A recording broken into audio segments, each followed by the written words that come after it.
atención a las conferencias del día de hoy, de esta mañana. Vamos a hablar un poco sobre el cáncer de esófago. El cáncer de esófago es una neoplasia maligna altamente letal. Está categorizado como el 8º cáncer más común a nivel mundial y la 6ª causa de muerte. Y dentro de la histopatología destaca el carcinoma de células escamosas y el adenocarcinoma. Para el año 2023, según el Instituto Nacional del Cáncer, en sus estadísticas globales, se estiman que habrán 21.560 casos nuevos para este año y habrán 16.120 defunciones por esta causa. Es una patología que predomina en el sexo masculino. La edad media se estima a los 68 años y a pesar de ser una patología altamente letal y que no se diagnostica con tanta frecuencia, la tasa de mortalidad ha disminuido un 2%. Fíjense que el diagnóstico, el porcentaje de casos por etapa, se diagnostica en etapas avanzadas, cuando ya hay metástasis a distancia, hasta un 38%.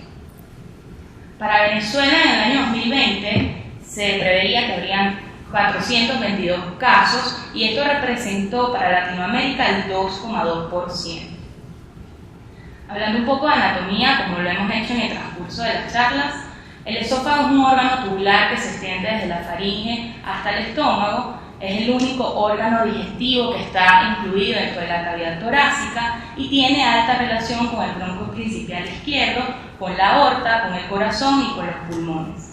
En cuanto a la clasificación por endoscopia, que es de gran importancia para esta patología, vamos a tener un esófago superior, un esófago medio y un esófago inferior. Y vamos a tener 4 estrechamientos a lo largo del mismo.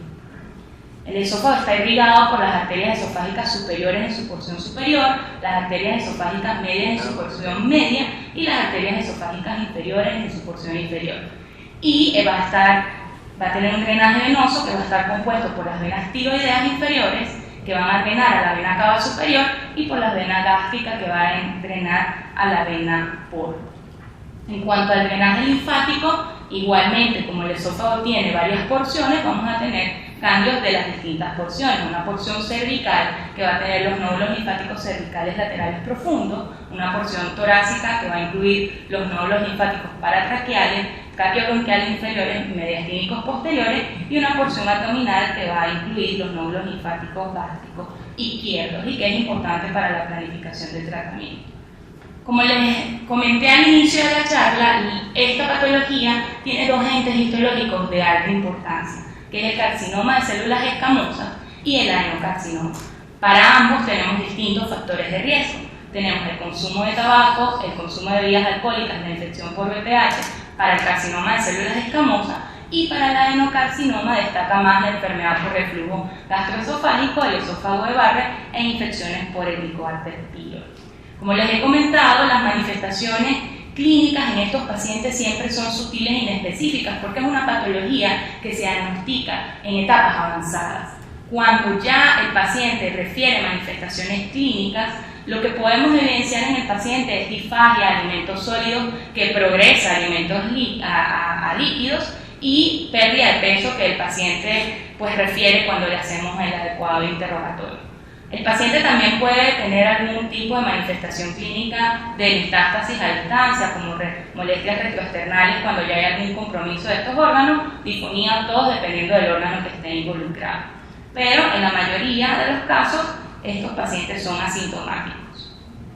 En cuanto al diagnóstico, como les comenté, las manifestaciones clínicas son sutiles e inespecíficas, pero el diagnóstico fundamental en esta patología se debe hacer con la endoscopia digestiva superior, en donde podemos ver lesiones sospechosas que van a ser tipo placas, superficiales, nódulos, ulceraciones, en algunos casos cuando ya la patología es más avanzada, estenosis de todo el órgano como tal, y también podemos ver masas circunferenciales ulceradas. En estos pacientes también se pueden hacer estudios de imágenes con buches de bario o de yodo oral para ver también el compromiso de la mucosa del órgano. El número de biopsias que se debe tomar cuando hay una lesión sospechosa, la literatura reporta que debe ser un total de 7 muestras para hacer el diagnóstico confirmatorio. La ecografía endoscópica es de gran importancia para ver la extensión tumoral a través de la pared del esófago y también para ver si hay o no presencia de nódulos en el mismo. Para los estudios de extensión es importante realizar tomografía computarizada y tomografía por emisión de positrones para nosotros poder hacer un adecuado estadiaje en estos pacientes, ya que, bueno, esto es un elemento o un estudio que nos ayuda muchísimo a estadiar al paciente, porque podemos ver si hay captación de nódulos o no en algún otro. En cuanto a la clasificación histopatológica, destaca el adenocarcinoma y el carcinoma de células escamosas, como les he comentado. Fíjense que el adenocarcinoma va a tener un patrón parecido a la mucosa gástrica, por lo tanto este tipo de patología, este tipo de ente histopatológico lo vamos a ver más en esófagos medios e inferiores, mientras que el carcinoma de células escamosas lo vamos a ver un poco más en esófago cervical y superior, porque bueno, la patología es un poco más a este tipo de criterio. El estadiaje, siempre hacemos el estadiaje en base a la JCC. Vamos a tener un T1 que va a ser un tumor que va a invadir la lámina propia, la muscular de la mucosa y la submucosa en sus dos subdivisiones, un T1A que invade la lámina propia nada más y un T1B cuando hay invasión de la submucosa. Vamos a tener un T2 cuando hay invasión de la muscular propia, un T3 cuando hay invasión de la adventicia y un T4 cuando ya hay invasión de estructuras adyacentes, un T4A cuando tenemos invasión de pleura, pericardio, venas, higos, diafragma, peritoneo, y un T4B que se extiende un poco más allá como hasta la aorta, cuerpo vertebral y vías respiratorias. El estadiaje para el N, vamos a tener que un N1 va a ser de 1 a 2 ganglios linfáticos regionales, un N2 de 2 a 6 ganglios linfáticos regionales y un N3 que va a ser de 7 a más ganglios linfáticos regionales, y en esta patología solamente tenemos el estadio M que va a ser M0 cuando no hay metástasis y M1 cuando hay metástasis a distancia. El grado histológico es de gran importancia para hacer el estadiaje de estos pacientes y lo vamos a tener desde un grado G1 hasta un grado G3 en donde es pobremente diferenciado. Para el carcinoma de células escamosas es de vital importancia la ubicación de este tumor, ¿ok? Y esto está en la literatura descrito que debemos tener mucho cuidado y lo debemos reportar. El anatomopatólogo, el reporte anatomopatológico lo debe reportar. Vamos a tener un estadiaje clínico para el adenocarcinoma como para el carcinoma de células escamosas. Vamos a tener un estadiaje patológico para ambos y vamos a tener un estadiaje post-terapia neoadyuvante. ¿Qué quiere decir esto? Que el paciente ha recibido tratamiento, ya sea sistémico de radiación, y por lo tanto se estaría posterior al recibimiento del mismo.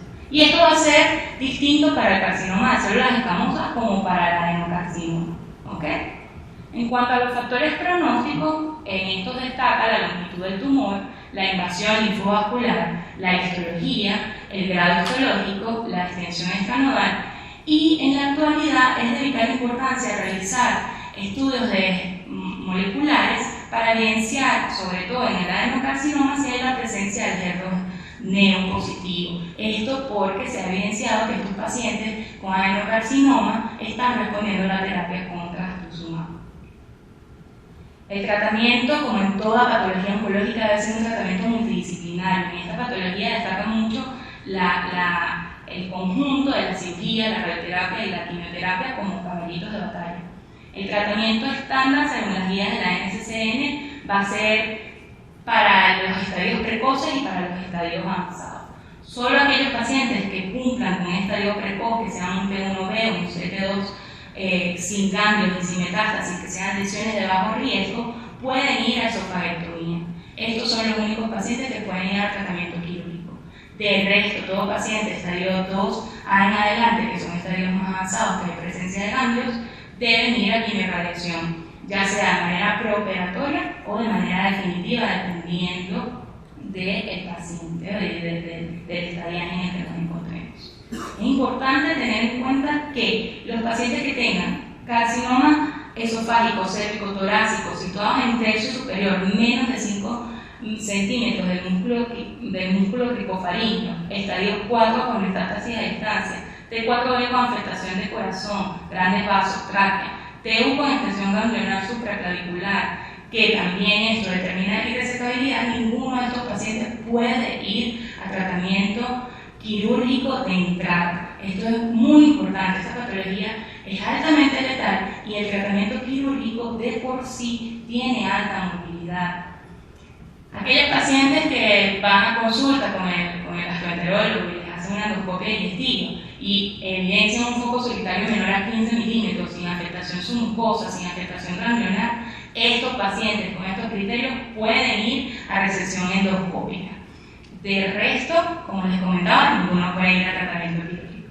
Y dentro de los tratamientos quirúrgicos que destacan está la parotomía más toracotomía derecha o la parotomía más toracotomía anastomosis cervical. En esta patología, fíjense que ellos deben hacer la anastomosis hasta la cervical y esto de por sí ya trae bastante mortalidad.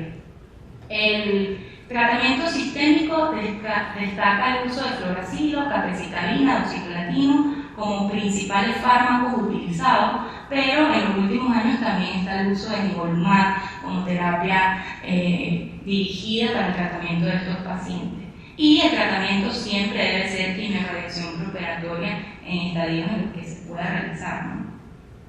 El tratamiento de radioterapia, como lo hemos comentado, en la actualidad siempre debe ser guiado por imágenes, eso ya lo sabemos, y la simulación en esta patología se hace con un colchón al vacío, como lo ven en la imagen, con posición supina, brazos arriba y un soporte C, de manera tal de que se extienda bien el cuello del paciente.